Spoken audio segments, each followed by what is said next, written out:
Квалитетно образование, безбедност, а проблемот со името нови работни места и повисоки стандарди во секој сектор. Ова се 5 клучни теми за кои Груевски ја повика опозицијата да постигнат меѓупартиски консензус. Во завршниот говор по неговиот реизбор за лидер на ВМРО ДПМН, тој го повика Заев да не ги става овие прашања во дневна политика и да поентира со нив. Треба да имаат меѓупартиски консензус или кроспартиски договор, со кој нема да дозволиме да се дел од дневната политика и препукувања, и меѓусебни сопки, и собирање на дневни политички поени.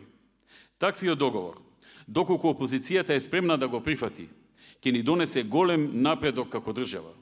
Ние го нудиме тоа. Иновациите и странските инвестиции беа во фокусот на неговиот говор.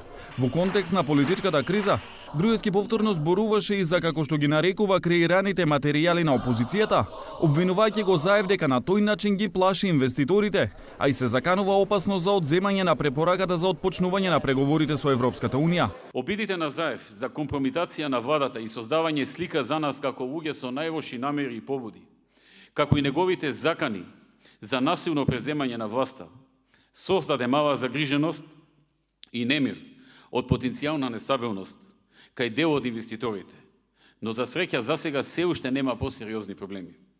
Сепак, нема да може целосно да се задржи спокојството кај инвеститорите ако Заев продолжи на ваков начин да и нанесува штета на сопствената земја.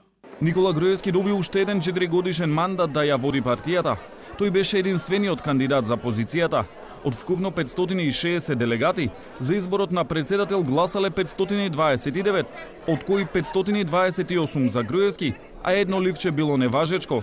Тој по 4ти пат е избран за председател на ВМРО ДПМН, а првиот мандат го доби на Конгресот во Охрид во 2003-та.